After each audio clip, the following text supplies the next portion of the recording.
thank you for tuning in. So today's video is going to be about visits, prison visits, being a prisoner and actually being a visitor. So how it feels to be sat either side. Basically, I got asked the question the other day and it got me thinking. I thought it was quite a good question actually, to see how I got treated, if I got treated any different, does it, that kind of aspect. So obviously as a prisoner, you just get treated how you get treated. Some officers are assholes, some are lovely, some will ask how your visit went, some will come on your visit and say hello and chat to your family and stuff like that. Some will stand in the corner, arms folded, attitude. Sorry, I just find it funny. So yeah, and some of them try and make it as crap as possible as they can for you and stuff like that, but that's another story. So basically, that's how it is. It's tough. If most visits, I think this, obviously I was in jail nearly 4 years. Most visits, my family and friends would always say, "Oh, I don't want to leave you. It makes me sad. I don't want to leave you here." And you just think, I'm all right. Like you adjust when you're in prison. It's home. As horrible as it sounds to say it, it is your temporary home. So you kind of get used to it. At first it's really, really tough having a visit, going back to your cell. It's not good. As you get used to it, some days I used to go back bouncing off the walls. I'm not sure if it's because I ate too many sweets or if I was just like, my batteries were recharged from seeing my family and friends. Other times I go back really sad because I just want to go home with them. I'd had enough. I was down. I was depressed.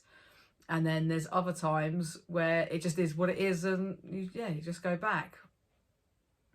Now, to be sat on the other side, it didn't actually feel any different, as crazy as it sounds. I remember going in on one of the visits to see my friend in HMP Bronzefield. That's the first jail that I went to. I was there for about 14 months. I saw a couple of officers outside. There's a toilet bit before you go into the main bit of the prison. You stop if you need to go to the toilet before you go in. And they stopped me there, and I was telling them everything I was doing. I said about my channel. I just got a new job, I've been promoted and stuff like that. And do you know what? And they were the genuine ones. They were so nice. They were so caring. Very rare to sort of come by in prison. And it was nice, but they didn't treat me any different. They didn't treat me no different to when I was in prison, to be in there. They literally, you could just tell they genuinely wanted the best for me and told me that I best not come back, which I have no intention to. Then I remember going through, and there's another officer. She's always like come over, even when I was a prisoner, she'd come over, speak to the family, ask how everyone was. And it was the same again. She'd come over, she'd say, like, chat, ask how I was doing, what I was getting up to and stuff like that. And it was really quite refreshing. It's actually quite nice. Some of the officers I didn't even recognise remembered me, but they like, "Yeah, how you doing?" and stuff like that.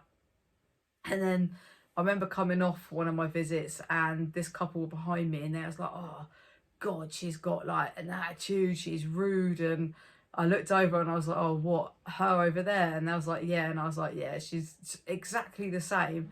Exactly the same. She was an arsehole of an officer.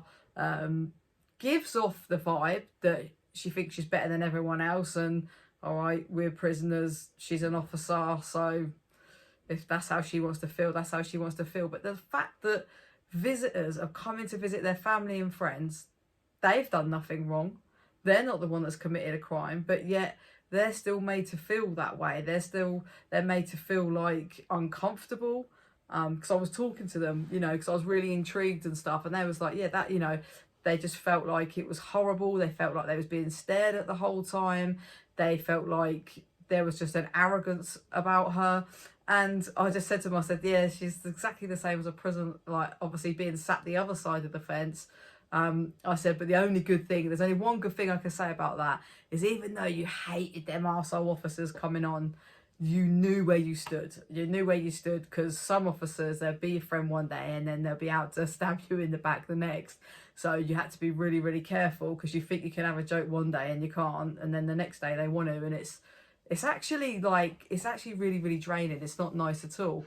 But I just thought, wow, how can people be visiting their family? They're brokenhearted already, they're hurting and stuff like that, and you're still giving off that horrible vibe about you. I can understand, like I said, being inside the prison. I can get that. You want to be a big bad officer and da da da da. I used to call them prison police because that's pretty much what they are, aren't they? But to, you know, a family visit, you know, children come on the visits and stuff like that, and you want to make visitors feel that way. I just think it's really bad. So there's mixed feelings on the aspect of like visits. Basically, didn't really feel, it just felt weird. It kind of felt natural. It was really, really weird. Yeah, I was saying before that, you know, my family and friends would be like, oh, we don't want to leave you, we're really sad and stuff like that. But it was crazy because when I first saw my friend for the first time, and it was the first time I'd been back to a prison where I wasn't a prisoner. I said to her, I was like, oh my God, I had this horrible like pit feeling in my stomach, and I was like, I don't want to leave you here. And I said that to her, but I knew she was going to be all right. I knew exactly what her room looked like. I knew what she was going back to. I knew she was going to be absolutely fine, but it just still gave me that horrible pit feeling in my stomach. Yeah, it was, yeah, it's mad. It's a mad feeling because first of all, it just felt so natural. And then another time it was a bit weird looking at the prison thinking, oh my God, I lived in there for like 14 and a half months. Advice for visits. I mean, it's tough for me to be able to give you any because every jail's different. So like HMP Bronzefield, the prisoners would have to book the visit for you. Then the other way round at HMP Send is the other way round. The visitors would have to book the visit to see the prisoner.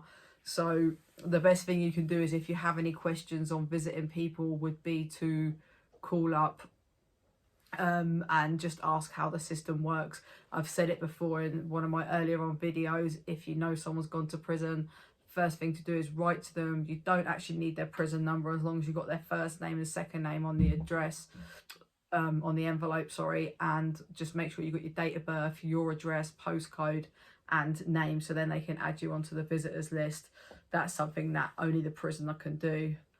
Other than that, that's really it. But yeah, thank you to all the prison officers that do actually make the visit a lot easier, should I say. Like, I know it's probably nerve-wracking for some families that have never been and children that struggle and stuff like that, but there are some decent officers, yeah, that really actually genuinely do care.